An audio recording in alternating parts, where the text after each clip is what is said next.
For the aesthetics and the effects of this film, I'm going to restuff this item back in its original bag so it can seem like we're unboxing it. Yes?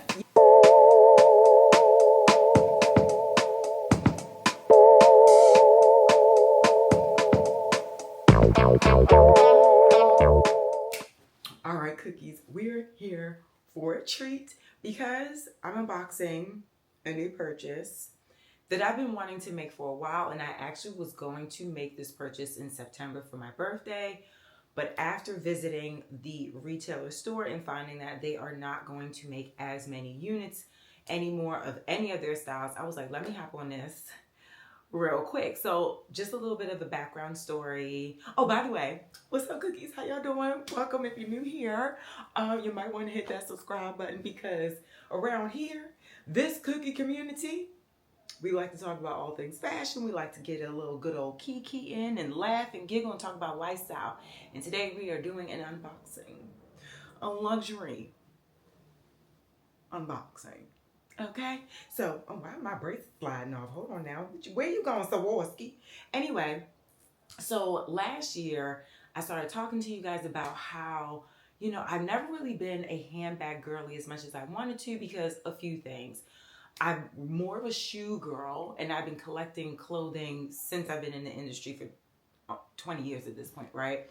And when I was in college at FIT, there were so many bags that would come out and I couldn't afford it, right? And now I'm getting into the space where I'm buying the same bags that I drooled over when I was younger, secondhand, and loving it, right? But I also wanted to invest in newer handbags, new it bags, I guess you can say. Some of the bags I'm interested in are it bags, but they're really pricey, so it's like hard to wrap my head around some of these purchases, right? Because I'm like, the industry is very different when it comes to pricing in the luxury space, and sometimes it's a little bit easier for me to jump and purchase a shoe versus a handbag. But I've been wanting, you know, some of the bags that are on my wish list are the Fendi Jacquard Baguette, but my boyfriend got me the small version that I carry all the time now for Christmas. I'm interested in the Lady Dior, and I was really interested in the Jody from Bottega in the medium size, which is their largest size. And then this came down the runway last season in different colors, and I was considering a suede. But then I was like, you know what? For this price point, it has to be in the material that is not something I'll be afraid of getting messed up in the rain or oils from my hands. It has to be in a colorway that makes sense, that will stand the test of time. And the material is something that Bottega is well known for. So I took the plunge and I made the investment on this.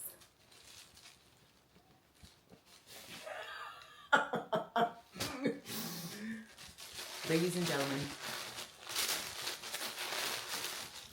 I give you the Bottega Hop.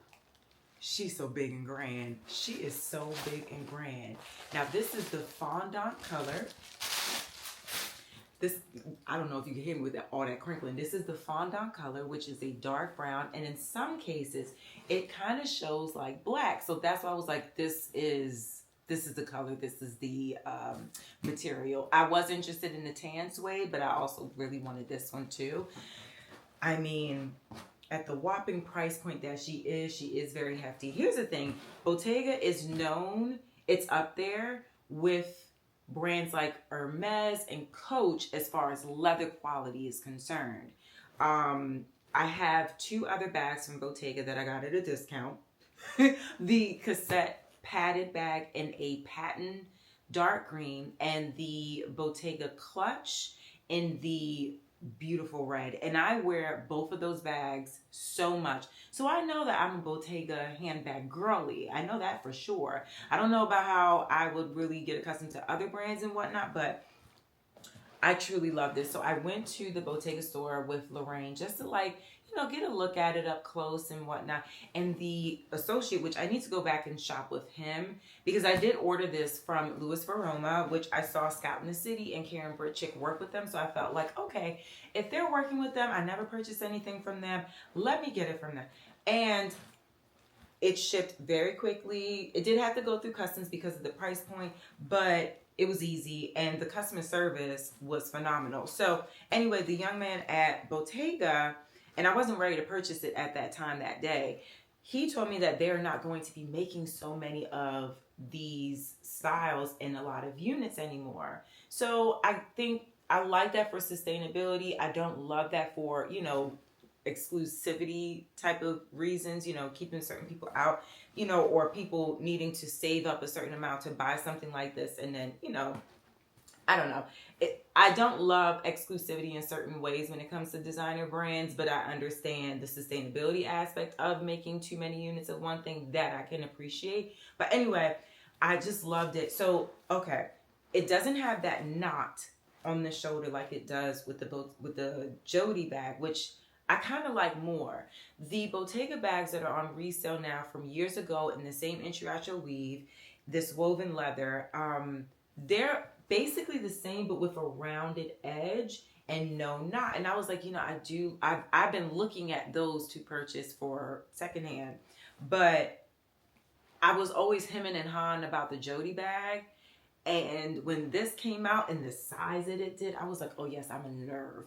And I also really like the mini version of this because you can take it's a crossbody and a top handle, but you can take the crossbody strap off of it. So I'm considering that for later this year as like an evening bag or something that I could wear to events. But this is going to be my everyday bag.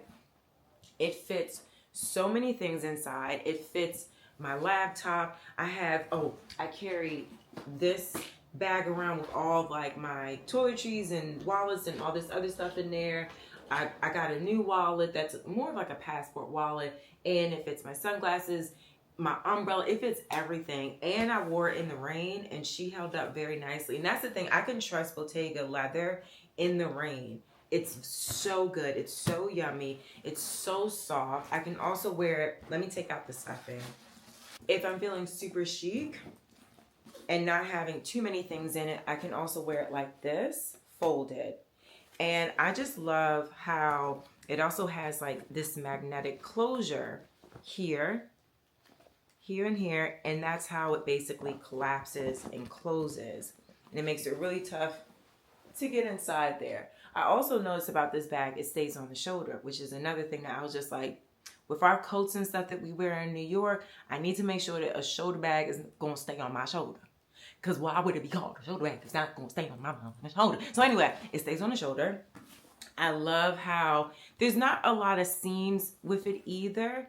And just the piping here at the mouth. And I thought about it. You know, I'm like in my mind about it because I'm like, over time, you know, things like this can age with a bag, you know, so the less amount of piping or certain pieces of exposure over time, I think I like.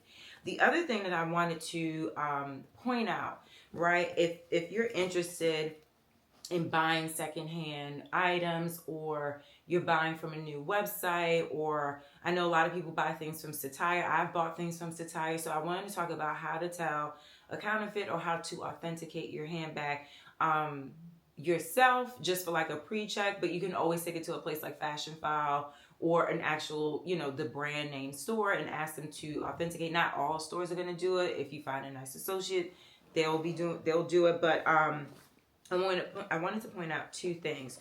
So with Bottega bags, they obviously come with the certification card and whatnot, right? But in every Bottega bag, for the most part, I have to double check my padded cassette because the way it's made, I don't know if it has it. But they have like, and it looks like, you know, it might have strings with it. It doesn't look that neat, but it has this originality certified number, and it has a serial number here that's associated with the season and the style. That's one way, and that's going to be on the inner pocket for the most part. The other thing that I wanted to point out with the Bottega debossing inside the bag, right? You're going to have Bottega Veneta, made in Italy. And when it comes to counterfeit styles, This debossing is going to be a lot harsher. The O is going to be much rounder. The N is going to be a lot more defined, whereas the original bags, it's a little bit lighter.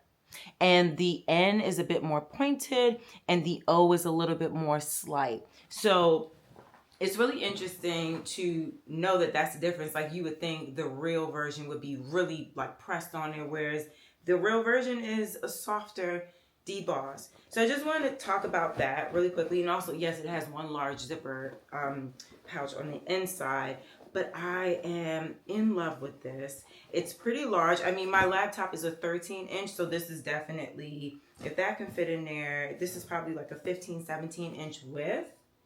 And same for the actual height. It's such a nice bag.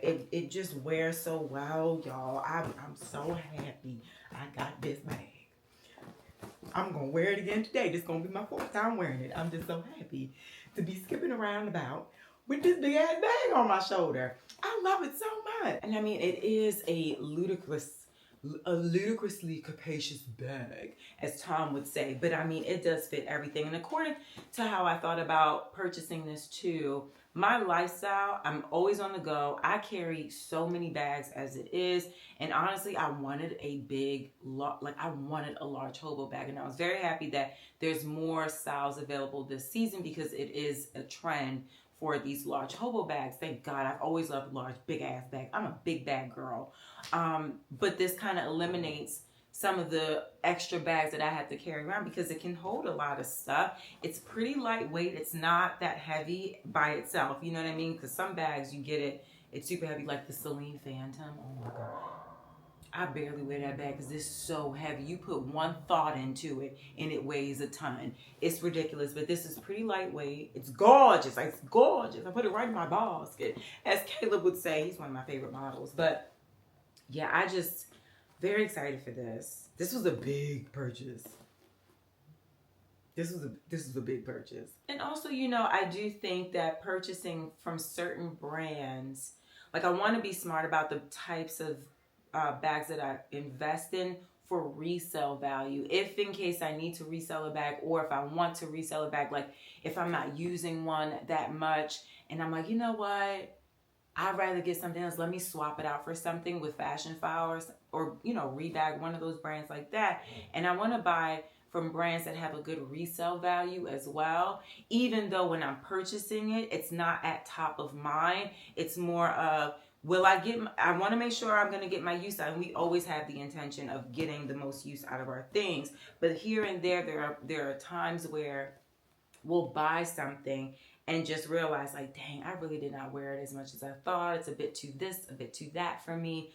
I'm going to sell it, you know. And you want to make sure that when you buy something, you spend thousands of dollars on it and then you get $500 back for it. No, like, I'm trying to make sure that that resale value is always going to be over a certain threshold. And Bottega Veneta, for the most part, holds its value. Some of their things could drop a little bit, like a couple $100 under the actual retail value that it was paid for. But Bottega, Dior, for the most part, Louis Vuitton, Hermes, obviously, and Chanel. But even Chanel, like, I would prefer to buy Chanel from resale instead of from the store because their prices are astronomical. But anyway, and their resale prices are a little bit more palatable. They're a little bit more, you know. But I'm so in love. And it's also like a tactile thing for me. It's a texture thing. And it's gorgeous. It's gorgeous. I'm so happy with this bag, y'all. It goes with my outfit. It goes with so many different outfits. It's a classic bag. And for me, I've always, when I think of Bottega, I think of this woven leather. I think of classic, but also with like an interesting edge depending on how you style it. So she's serious. Get into her. Oh my God. So let me know what you guys think of this color. Check out the bag. I'll tag everything below, including the other bags that I mentioned or other styles on resale sites that I have my eye on too. Maybe y'all can get into that because I'm not going to be shopping for quite some time because I have splurged in the Bottega world, girls. So I'm gonna sit my ass down. Y'all enjoy some of those links that I was using, okay? So anyway, yeah, let me know what your thoughts are. What other colors are you into? What are your bags? What are the bags on your wish list? Can we talk about that in the comments? I want to know what's in your wish list. So yeah. All right, cookies. I gotta go. And I'll see y'all later. Bye.